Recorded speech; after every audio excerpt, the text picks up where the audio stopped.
For a very long time, investors thought that RCE Capital was a sure thing because it relied on the pay of government civil service. And the pay is always guaranteed. Yeah. And so people thought, hey, we can just lend money to them, which is what RCE Capital does.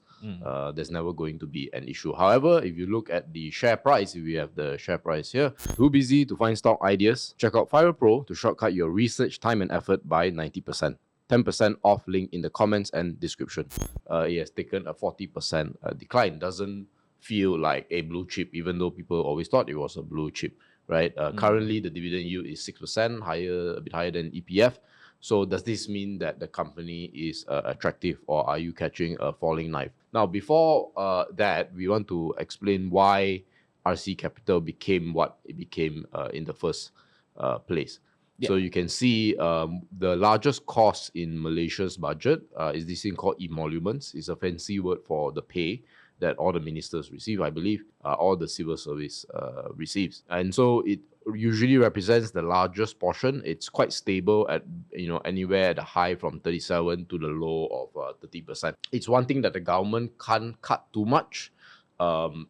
And in fact, they have a bit more incentive to raise because of political reasons, right? A few months back, Anwar increased about 11 or 13% for civil service pay. Yeah, 9 to 11%. 9 to 11%. Yeah. And but he did mention that some part is like 13%. Yeah. And also some people's beyond a certain year, the pension, is no more, right? It's a sure thing, right? That's what people say. And that's why they were very successful. But they're experiencing a decline. And the question is why? Yeah, so the first orange flag we have over here is obviously, if you look at since quarter 3 2024, the earnings start to drop, even though the emoluments actually increase a lot. You can see that 2024 number is actually increasing. And we also know that RCE Capital's business model is very simple. It's basically they do personal loan, right?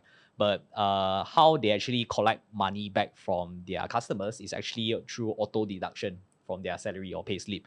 So that's why it's somewhat like a very recurring and very safe or sticky business, or at least there's a very minimal effort for them to actually ask their customers to repay back the money because it's already auto deducted.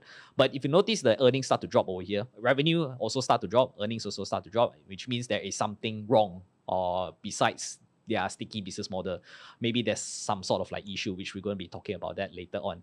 And if we can actually see, right, there's actually a time for you to exit out when you notice there's some sort of a muted growth in terms of earning and revenue. So you can see February 2024, this is where their quarter 3 2024 numbers start to release, and then all the way up to November 22nd of 2024. So you have about 9 months to actually exit, and you can still make about an 11% profit, assuming if you are aware about the situation.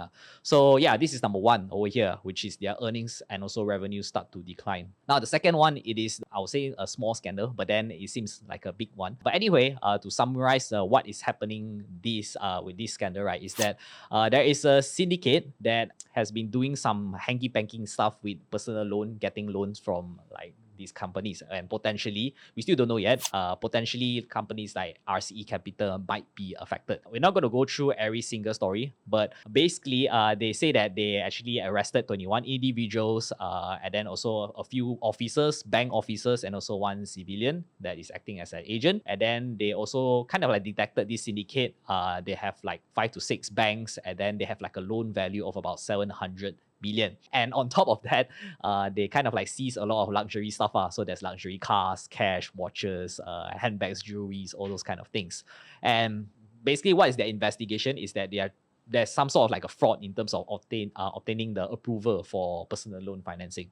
So this is the story. It's basically a financial consultancy firm was suspected to actually, try to abuse the system, the personal loan system. And they kind of manipulated the turnaround time during the loan approval process by banks. The MACC, the police basically explained that typically, right, when you want to take personal loan from banks, it usually takes 3 to 5 days to approve. But in this case, it took less than that. It was very fast. So how did they do it is they actually fabricated the cancellation letter. So they fake it. They say that, hey, so it makes it easier to pass. Yeah, this company cancel our loan. Can you approved today, that kind of thing. And then I don't know how, but then they managed to like get all of this approval from these personal loan companies. And not only that, the syndicate also did coach like the borrowers to kind of like cooperate to do what they tell them to do. And they also say that there's like no falsification of salary slip. So it's basically purely just like a fabrication of the cancellation letter. And on top of that, to make things more real, they also endorse public figures. So they like gave money to celebrities to promote this kind of like services. It's actually going through Facebook, TikTok, and also Instagram. They also did some sort of survey, and they also target those public sectors, the employees, the civil servants. And yeah, I mean, it's kind of like a very, very convincing, or like I would say it's like a plan, kind of like a I would say an attack, or at least money kind of like heist from the personal loan companies. This is the first one. So the second one is that there is actually a surge in terms of self-declared bankruptcy. So the number, although it's still quite small, I mean it's like 330. But if you look at compared to 2023's number, it's about 181. So that's actually almost close to double already in terms of bankruptcy. Now the reason why they are doing more self-declared bankruptcy is because they can actually reduce their amount of debt repayment. So if let's say they owe like 2,000, they can actually reduce up to 200 if they declare bankrupt. The recent government also did increase, or was it decrease, the threshold for the bankruptcy in Malaysia or something like that, which makes it easier for people to actually declare bankrupt if let's say they feel that they cannot repay their debts. This actually resulted RCE to increase their impairment provision for their trade receivables. Number one, obviously, is because of the MACC case, which is right now they are trying to like settle, which is the OpSky fraud probe. Then the second one, which is the increase in civil servant bankruptcy, which is quite shocking to see that why. It's quite sad because because the income is secured. Yeah, people bankrupt because they lose their income or things like that. But this one is how do you lose your job? Correct. And you can see that, I mean, it's so bad that the RCE Capital, so they say that their impairments need to stay about like above 30 million, which is quite a high number. And they also foresee that maybe this number might be even more. They cannot say that it's too early to call like this like a normalization trend. So which means that this impairment could be even higher. It's not just 30 million. Yeah. Which also means that potentially lesser profits for RCE in the future. I mean, why investors like RCE in the past is because they are a good dividend payer, and they also have this dividend policy where they want to pay about 60 to 80% out from their profits. On average, it's like double the typical, right? Yes, almost double. So if let's say the profits start to decline, well, obviously their dividend payout also will decline. And we also did some sort of calculation over here. But before we share our calculation, just want to share some of our final thoughts over here, which is number one, the borrowers who actually self-bankrupt, right? Yeah. They will actually drop off from RCE salary deduction scheme. And that's actually a good thing, right? Because you're clearing up bad debts, essentially. Yeah, correct. It is a good thing, but then it also reduces their amount of recurring income. Yeah, the income potential. Yeah, correct. So that's why they foresee that there will be lesser revenue and also lesser profit. Then the second one, based on our calculation, we think that assuming, let's say, their earnings did drop for a certain level, and let's say they are maintaining about 60 to 80% of their payout ratio, we think that RCE's future dividend yield may be around 3 to 5%. Now, the 5% figure might be a little bit too optimistic. So conservatively, maybe you can expect some sort of like a 3% dividend yield. But this is just our own calculation.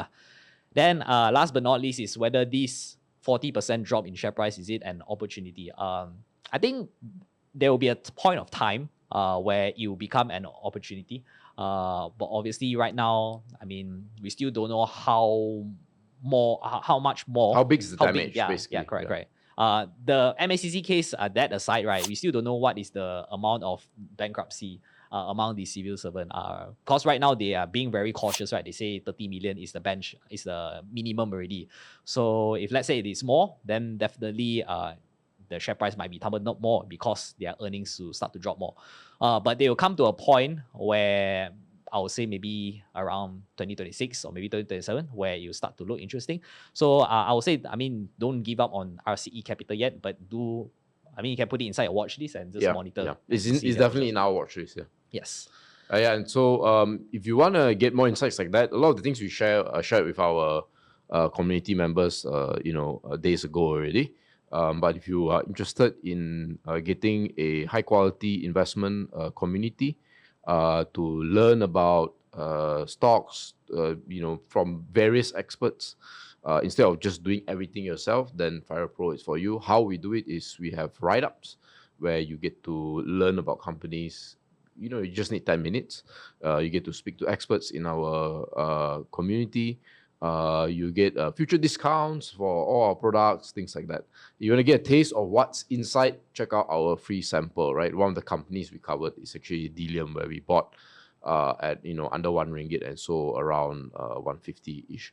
So yeah, guys, thanks for staying all the way until the end. I'll see you. Bye-bye.